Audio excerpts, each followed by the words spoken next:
Being a head coach in the NFL is one of the most challenging coaching roles in all of sports. We need to play much better. I need to coach better.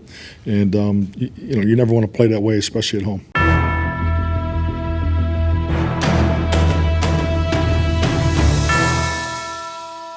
How about we take a gander around the NFL and pick out the 5 best and the 5 worst head coaches in the league today. Best, Andy Reid, Kansas City Chiefs. I mean, come on, this one is an absolute no-brainer. Andy Reid is at the top of the NFL coaching mountain, bar none. And you know what? It's not even close these days. The man just led the Chiefs to back-to-back Super Bowl titles, and it looks like they have a real chance at winning their 3rd straight in 2024. People love to point to Patrick Mahomes, and yeah, don't get me wrong, he's absolutely amazing. That's just a stone-cold fact. But let's not forget what Mahomes was like in college, and Andy Reid took that and molded him into one of the best quarterbacks that game has ever seen. Reid's offensive genius is unmatched. He is constantly innovating, coming up with new ways to make defenders and defensive coordinators alike look silly. And the most impressive on top of all that is just the way that he manages to develop all of his players. Obviously, Mahomes included. Worst, Jonathan Ganon, Arizona Cardinals. Jonathan Ganon has one of the tougher jobs in the NFL and trying to straighten out the Arizona Cardinals. The one good thing that he has going for him is that they at least have a pretty solid quarterback in Kyler Murray, but frankly, it's really hard to see how he's going to make this work. Because while the Cardinals are a mess, Ganon isn't really much better in his own right. After all, the Cards did go 4-13 in his first season with the team.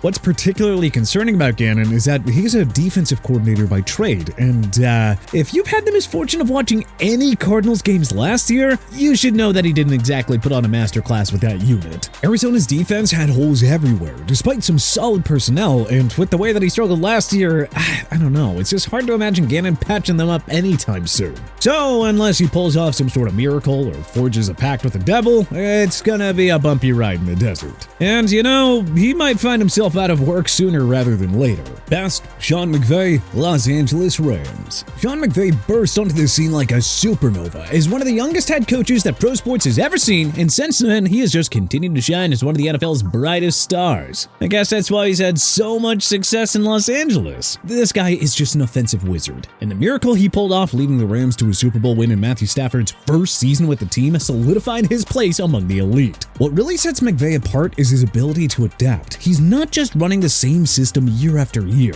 He tailors his offense to fit the talent that he has. And that's why the Rams, even in what is supposed to be a down year, are never truly out of the mix. I mean, take 2023 for example. The Rams had some pretty low expectations, and yet McVey got them straightened out mid-year despite a litany of injuries and was able to lead them to the playoffs, where they gave the Lions everything that they could handle before bowing out. This year, it's going to be more of the same. People are sleeping on the Rams, but with McVey calling the shots and a retooled roster, don't be surprised if they exceed expectations yet again. Worst, Dennis Allen, New Orleans Saints. Dennis Allen's tenure with the Saints has been, well, underwhelming. Honestly, it's just been outright forgettable. He was brought in as a defensive guru, but he's really yet to deliver on that promise. The Saints defense has been decent, but nowhere near the level needed to lift the team out of mediocrity. The Saints are essentially stuck in neutral. Never bad enough to be a top draft pick, but never good enough to make the playoffs. Just a complete nullity in every sense of the word. And the NFC South is just getting tougher, with Baker having really established himself as the guy in Tampa Bay and the Falcons being on the rise. Sad to say, but Mr. Allen may be running out of time to mend his reputation for being one of the worst coaches in the NFL. Best, Jim Harbaugh, Baltimore Ravens. Sure, the 2012 Super Bowl, which Harbaugh won in the most dramatic of fashions, feels like a lifetime ago. But Jim Harbaugh is still the NFL's ultimate survivor. And to his credit, he's had the Ravens in contention pretty much ever since. He's adapted his coaching style to fit the times, evolving from a run-heavy, defensive-minded coach to one of the most innovative offensive minds in the game. And the way that Harbaugh was able to build this team and his offense around Lamar Jackson was a stroke of genius, one that other teams could only pray for. He's one of the best CEO coaches in the game. He knows how to manage the entire team from the offense to the defense to special teams. That's why the Ravens are always in the playoff hunt, even when injuries or roster turnovers hit them hard. Worst, Matt Eberflus, Chicago Bears. Matt Eberflus's tenure with the Chicago Bears has been nothing short of a disaster. Let's call a spade here. Eberflus's defensive philosophy, which was supposed to be his calling card, just hasn't translated to success in Chicago. And to make matters worse, his offensive decisions have been just as bad. That said, he may see some natural upturn on that side of the ball this year with the addition of first overall pick Caleb Williams Williams, not to mention all of the high-powered acquisitions that the Bears have made to bolster their offense, but I would be stunned to see Eberflus remain the head coach of the Bears long-term. He really seems like he brings nothing to the table here. No fire, there's no scheme. There is just nothing.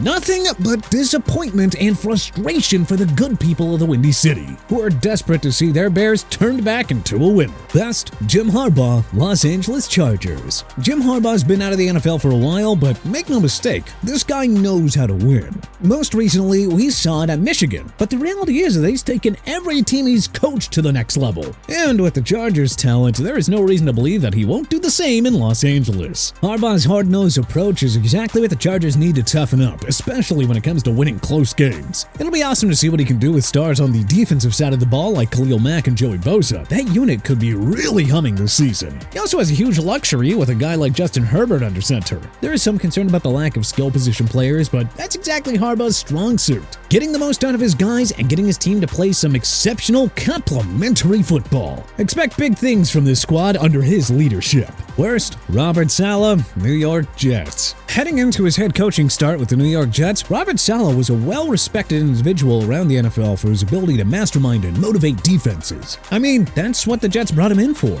They needed a guy that could instill toughness and discipline into a franchise that had long been the laughingstock of the NFL. And in the time since he's joined the Jets, there's no denying that he has delivered on that. During his tenure, the Jets defense, led by its star cornerback Sauce Gardner, quickly became one of the most feared units in the entire league, suffocating opposing wide receivers, getting after the quarterback, and regularly giving their team a fighting chance in most games. But, and there is a big but on this one, the offense has been absolutely abysmal, to the point that he has negated all the progress that the organization has made on the defensive side of the ball, and made it so that having a fighting chance really wasn't enough. To be fair to Saleh, he did have his hands tied behind his back because of the whole Zach Wilson ordeal, and coming off of last year's crushing disappointment following the Aaron Rodgers injury, I understand why the Jets are willing to give him one last opportunity to prove his chops offensively with a competent quarterback. But it is still hard to ignore the fact that the team has completely failed to develop an offensive identity under Saleh. When you bring a guy in to lead the coaching staff, the expectation is that he'll be able to pivot and deploy a system that works with the personnel that he has. Instead, Saleh continued to lead an egregiously conservative offense and allowed the Jets to completely waste multiple seasons with a phenomenal defense. The net result? An 18-33 record through 3 seasons and a spot on TPS's short list of worst NFL head coaches. Best, Kyle Shanahan, San Francisco 49ers. Kyle Shanahan is a mastermind, plain and simple. Sure, his 49ers came up short in the Super Bowl against the Chiefs, again. But let's zoom out and take a look at his broader track record.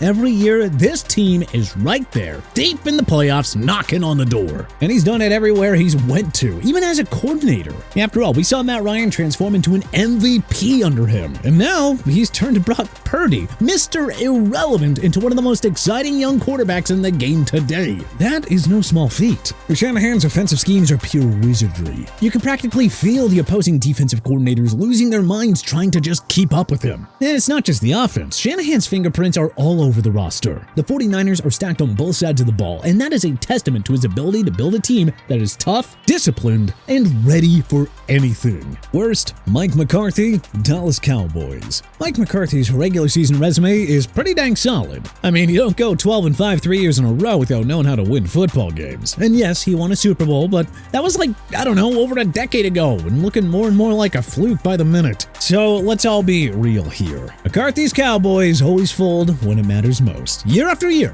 Dallas gets bounced from the playoffs, and it's usually because McCarthy gets out-coached in critical moments. Look, you can call this Cowboys hate all y'all want, but remember last season? The Cowboys got humiliated at home by the Packers in the wild card round. And oh boy, it is more than a pattern. It is an addiction at this point. Dallas just loves to beat up on weaker teams during the season, but completely falls apart against tougher competition. Time and time and time again. It'd be one thing if the players simply didn't show up, but more often than not, it has tended to be terrible game management on the part of McCarthy that has really spelled doom for Dallas. I mean, the guy is a veteran of the league in every sense of the word and still struggles with basic clock management and timeout decisions. It is absolutely bonkers. McCarthy might be able to fly under Jerry Jones' Jones's radar again by putting together another solid regular season in 2024. Maybe the Cowboys will even win 11 or 12 games. But viewer, don't be fooled. Their postseason failures will continue so long as he is in charge. But which NFL head coach do you think is the best in the game today?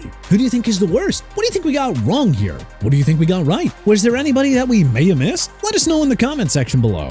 And hey, if you liked this video and learned a thing or two, clicking the like button helps us out a ton, and we really appreciate it. If this is your first time coming around to TPS though, well, hey, subscribing is a great idea because we put out videos like this every single day. But as always, thanks for watching, and we'll see you guys next time.